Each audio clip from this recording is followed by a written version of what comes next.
Logan Price was elbow-deep in toner and frustration when his phone buzzed on the workbench. The office printer had jammed for the third time that morning, and he was already late for a team meeting. He wiped his hands on a rag, checked the screen, and froze. Mom. She rarely called during work hours. Never, unless it was serious. He picked up. Hey, is everything okay? Her voice cracked before she even got the words out. Logan, they sold Aaron's house. Silence. What? They sold it. The HOA. They auctioned it off. The rag slipped from his hand. For a second, the noise of the office around him disappeared. His brother, Sergeant Aaron Price, U.S. Marine Corps, had left everything in order before deploying overseas. His mortgage was on autopay. Utilities were covered. And Logan had full power of attorney. That's not possible, Logan said, gripping the edge of the workbench. Aaron's house, he's deployed. He left everything squared away. I don't know, she whispered, panic in her voice. I got a call from a neighbor. There's a moving truck. They're clearing it out. Logan was already grabbing his keys. 20 minutes later, he turned onto his brother's street in the quiet Oakwood Ridge subdivision, and nearly drove off the road. There, in the driveway of Aaron's modest two-story home, was a moving truck. 3 men in blue shirts were hauling out boxes, furniture, a leather couch Logan had helped move in, and a framed shadow box filled with Aaron's military medals. They tossed it all into the back like it was yard sale junk. Logan's heart pounded. He slammed on the brakes, jumped out of the car, and sprinted across the lawn. What the hell are you doing?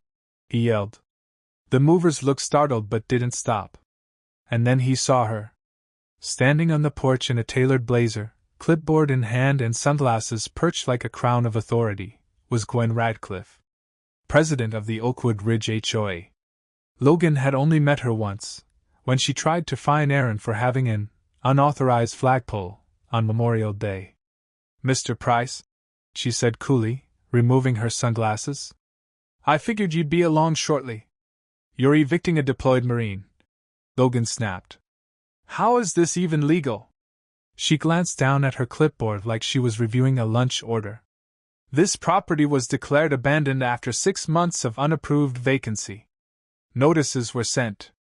Fines accumulated. No response. The HOA executed its rights under Community Code to foreclose and auction. Logan stared at her in disbelief. Aaron's not on vacation, he's in Jordan. On active duty. You can't just steal his house. She gave a tight smile. The law is the law. He turned to the uniformed cop standing near the curb. You're just going to let this happen? The officer sighed. It's a civil matter, sir. If you have a problem, take it up with the courts. Logan's fists clenched at his sides. This wasn't just a mistake. It was a heist in daylight, and they were all in on it. Gwen turned back to the movers, dismissing him like a barking dog. That was the moment Logan made a decision. They wanted a fight? He'd bring them a war. Logan didn't sleep that night. After the chaos on Aaron's front lawn, he'd driven straight home, his mind racing and fists trembling. He dumped his jacket over a chair, dropped into the seat at his dining table, and opened his laptop. If the system was going to screw his brother over, he was going to dismantle it piece by piece. Aaron had given him full power of attorney before deployment, just in case something happened. Along with that came digital access to everything: mortgage statements, bank accounts, utility bills, insurance documents. Logan knew his brother. Aaron ran tighter than a Marine barracks on inspection day. Logan opened the folder Aaron had sent him before he shipped out. Deployment prep, Logan access. And there it was. A spreadsheet labeled Bills autopay. Mortgage, active and up to date. Lawn maintenance, biweekly service with evergreen landscaping. Home security, monitored, fully paid. So where were these fines coming from? Logan dug deeper, pulling the HOA's publicly listed violation reports from their community portal. He nearly laughed out loud when he saw them. Violation 1, lawn unkempt, dated mid-March. Violation 2, Unauthorized security system. April. Violation 3. Extended vacancy. No extended absence form filed. May. Each fine was $150. Each fine added to a compounding administrative fee. It snowballed fast. But here was the problem. Evergreen Landscaping had invoices proving bi-weekly maintenance. Logan found 6 separate receipts within that time frame. The unauthorized security system. It was a standard ring setup, the same model half the neighborhood used. And the extended absence? Logan opened the scanned form Aaron had sent to Gwen's office 2 weeks before he deployed. Signed, dated, and marked, received, by the HOA assistant. They had the form.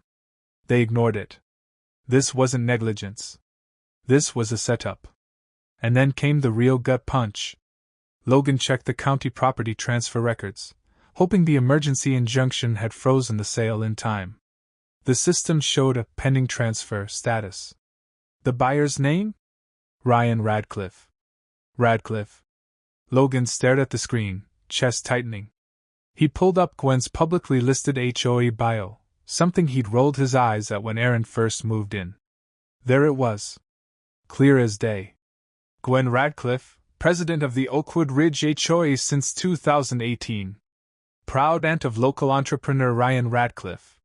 He closed his laptop slowly, like it might explode in his hands. Everything clicked. The phony fines. The ignored paperwork. The fake abandonment. It was all a con. A quiet, organized con they'd probably pulled off before, hoping no one would fight it. Logan rubbed his face with both hands, trying to keep his brain from spinning out. This wasn't just about his brother anymore. How many other families had they done this to? How many veterans, retirees, single parents? He glanced at the clock. 3:17 a.m. Sleep could wait. He grabbed a notebook and started listing names: attorneys, news outlets, veteran support groups, housing advocates. He wasn't a soldier like Aaron. But he knew how to fight a system. And this system was rotten from the inside out. By dawn, he had 3 cups of coffee in him and a full list of calls to make. His brother had trusted him with more than just paperwork. He trusted him with home. With legacy. And Logan wasn't going to let a snake like Gwen Radcliffe steal that with a smile and a clipboard. Not now. Not ever. By noon, Logan had called 6 law offices. 4 told him there was nothing to be done. HOAs are nearly impossible to beat, they said. 1 flat out laughed. Another quoted a retainer that might as well have been a down payment on a new house. But the 7th number, a dusty referral from a veterans legal support forum, led him to a name he hadn't heard in years. Dale Whitaker. A legend in his time. Retired. Or so people thought. The receptionist at the small, creaky office in the back of a converted house simply said, "Come now, or wait a month." Logan grabbed his keys and drove like his tires were on fire. When he walked into the office, it felt like stepping into a time capsule. Books were stacked 3 feet high in every corner. A faded flag hung above a desk cluttered with legal pads, post-its, and a mug that read, "Sue first, settle never." Dale Whitaker looked up through steel-rimmed glasses. A gray beard covered half his face. His voice was gravel-wrapped in sarcasm. "You're the one with the Marine brother?" "Yes, sir." "Sit." Logan laid everything out: the fake fines, the ignored paperwork, the familial connection between Gwen and the buyer.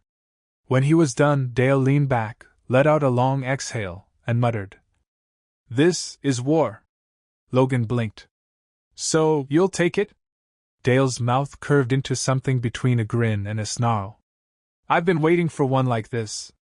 2 hours later, they filed an emergency injunction at the county courthouse, requesting an immediate freeze on the transfer of ownership and a full investigation into the foreclosure process. "If a judge approves this fast," Dale said, "we've got a wedge. They can't legally finalize the sale until this is heard. Which means we've bought time. And if your documentation holds—" "It will," Logan said firmly. "Then we burn this HOA to the ground." That evening, Logan stood in front of the HOA office, a brick building pretending to be quaint with flower boxes and a fake colonial lantern above the door. He pushed the door open, walked past the cheery front desk attendant without a word, and made a beeline for the glass-walled corner office. Gwen Radcliffe looked up, sipping coffee from a bone-white porcelain cup. She didn't flinch when she saw him. "Well, well," she said smoothly. "Mr. Price. Here to file a complaint?" Logan dropped the folder of legal papers on her desk with a solid thump. "That," he said, "is an emergency injunction. Filed with the county court this afternoon.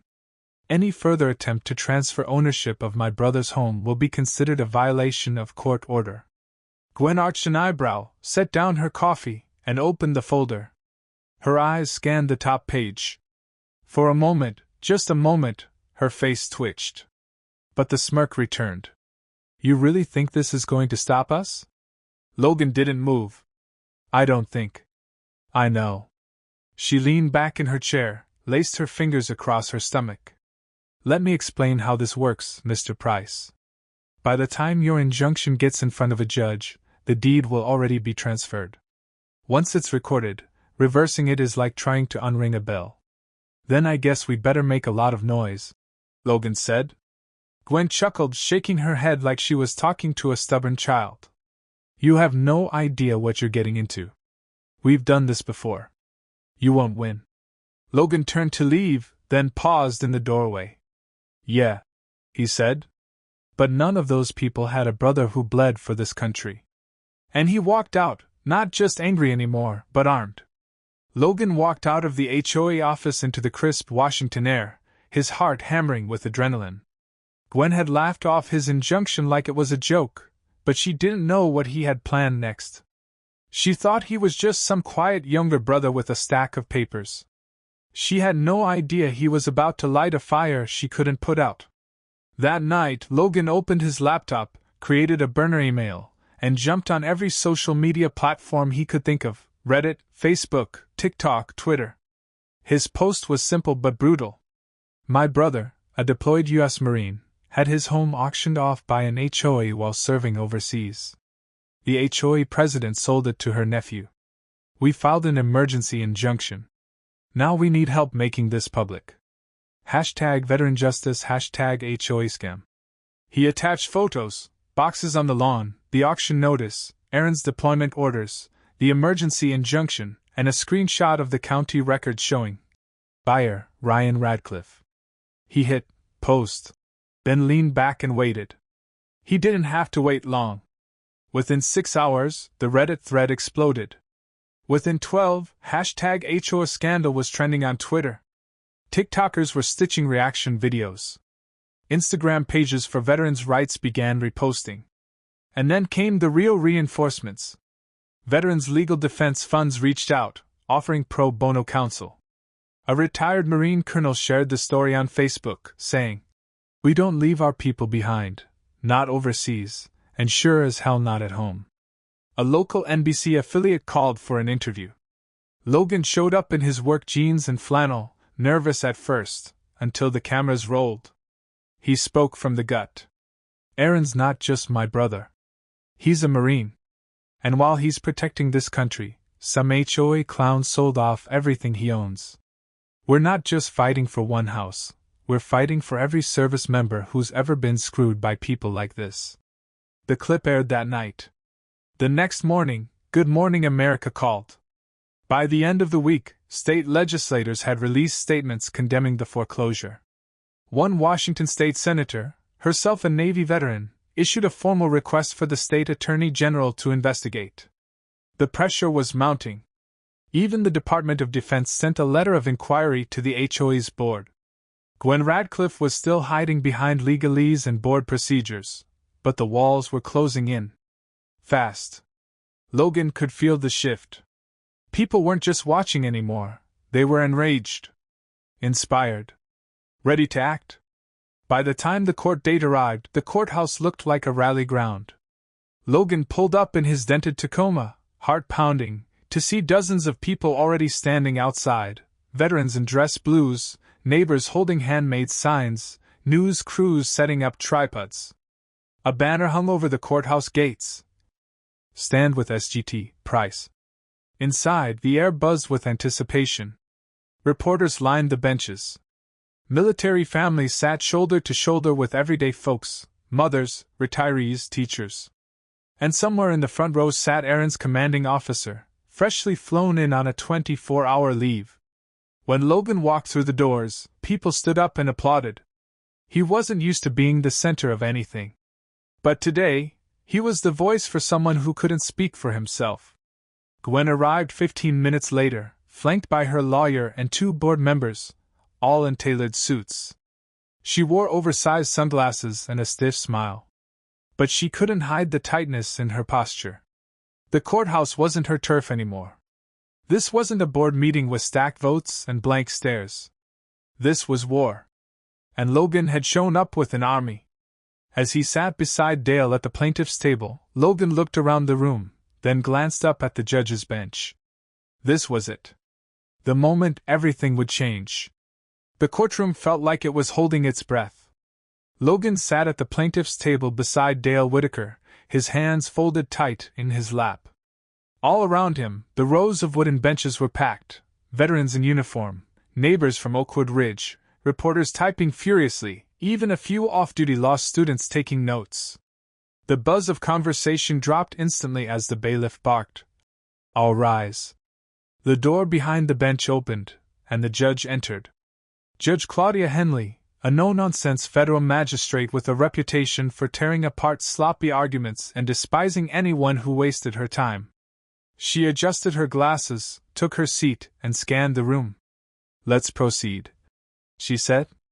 "Mr. Whitaker, you're representing the plaintiff?" Dale stood, his suit rumpled, tie slightly crooked, but with an air of absolute control. "Yes, Your Honor. Representing Mr. Logan Price, acting under power of attorney for his brother, Staff Sergeant Aaron Price, United States Marine Corps." Henley nodded. "And the defendants?" The opposing attorney stood. Slick suit. Overconfident smirk. Gregory Marsh, representing Oakwood Ridge Homeowners Association and its acting president, Ms. Gwen Radcliffe. Henley turned to Dale. "Proceed." Dale didn't even glance at his notes. "Your Honor, what we have here is a deliberate and predatory foreclosure, executed against a deployed Marine who had paid all of his bills, maintained his property, and filed proper documentation regarding his absence." He raised a hand and gestured toward Logan. "My client, acting as Aaron Price's legal representative, was never notified of any alleged violations. No correspondence was sent to Sergeant Price's mortgage lender. The foreclosure happened with no court oversight and was conducted in-house by the HOA president, who then sold the home to her own nephew." A murmur rippled through the crowd. Judge Henley held up a hand. Silence fell. Dale stepped closer to the bench. "But the most egregious violation isn't just ethical, it's federal. This action directly violates the Service Members Civil Relief Act, which prohibits the foreclosure or seizure of property owned by a service member without a court order while they are on active duty. No such order was ever requested. No such order exists." He turned to the defense table. "This was not a mistake, Your Honor. This was theft." Judge Henley shifted her attention to the defense. Mr. Marsh rose smoothly. "Your Honor, while we certainly appreciate Sergeant Price's service, the HOA was merely exercising its rights under state law. Notices were posted.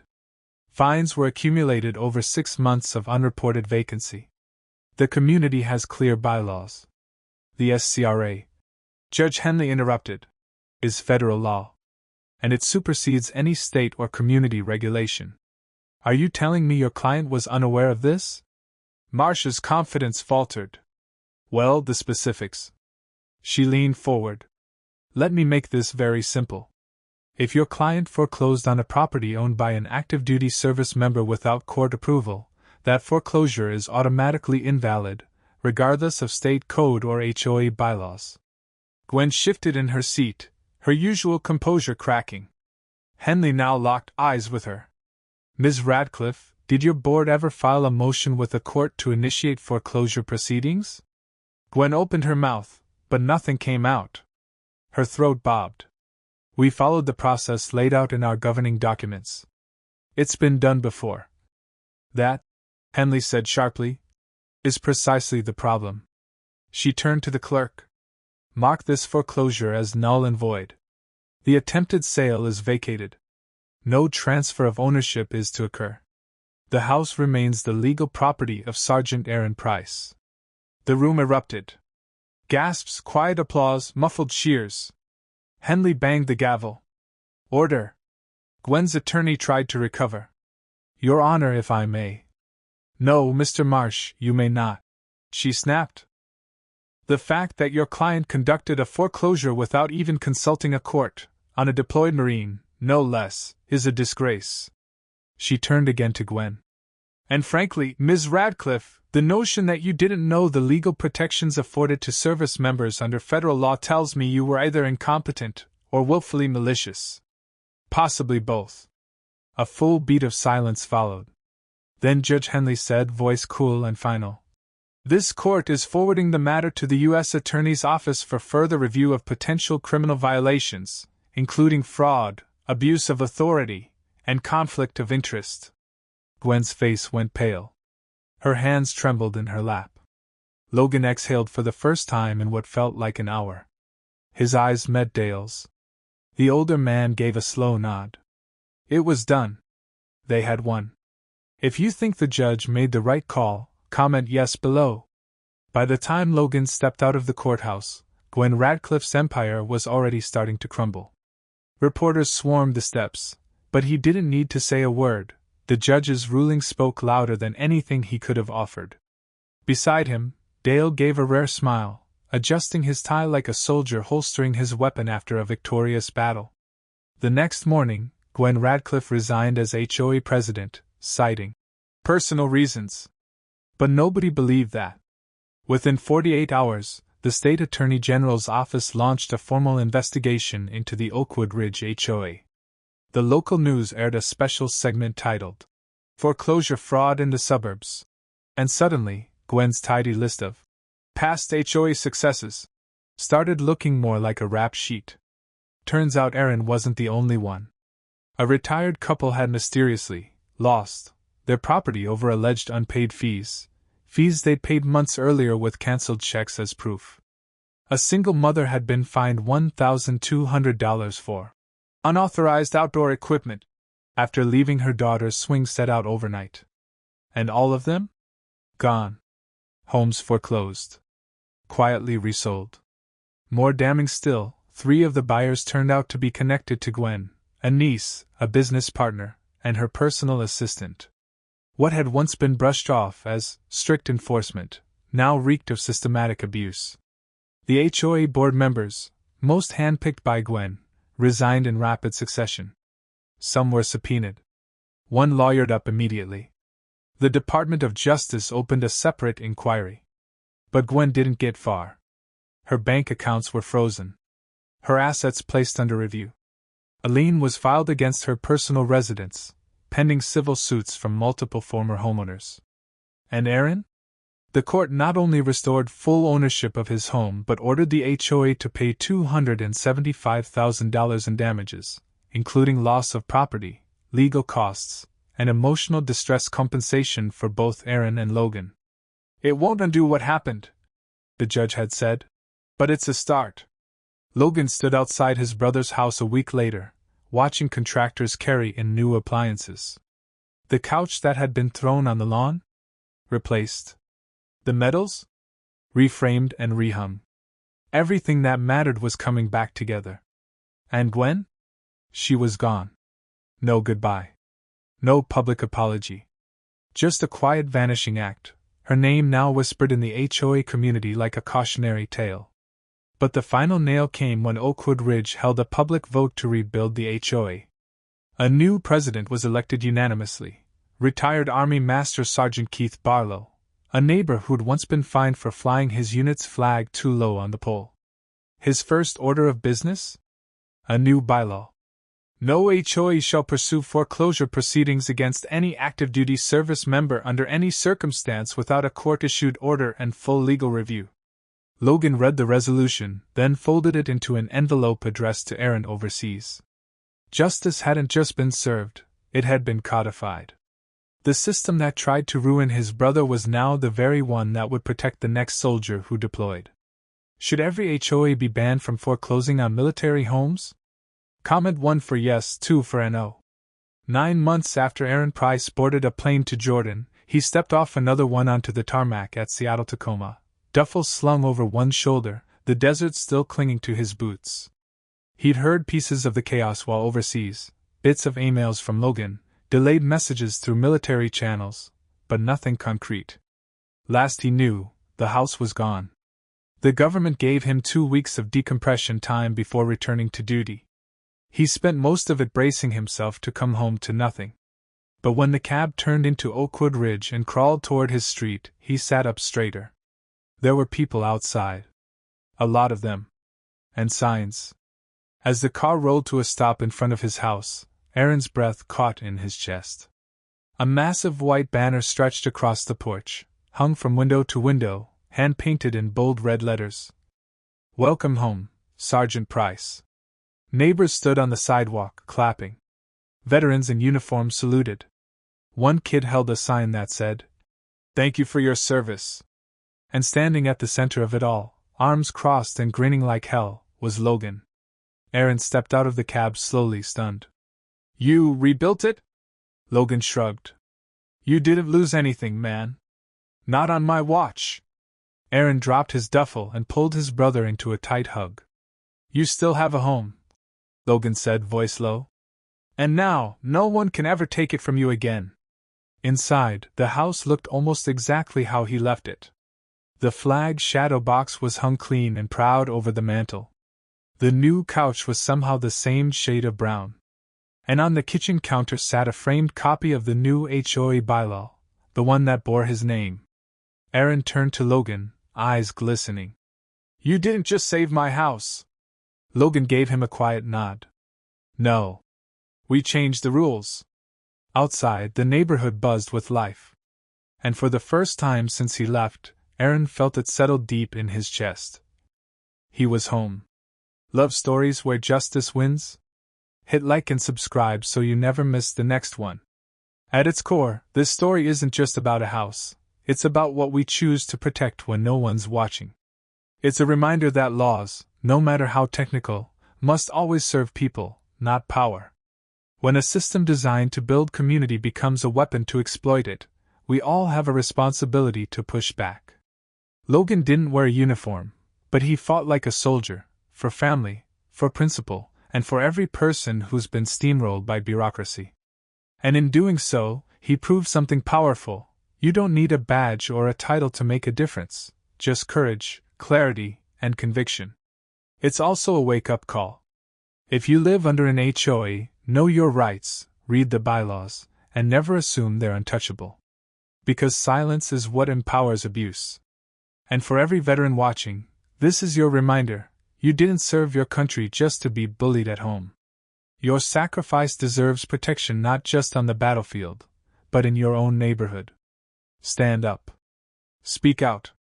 Because sometimes the fight for justice starts at your front door.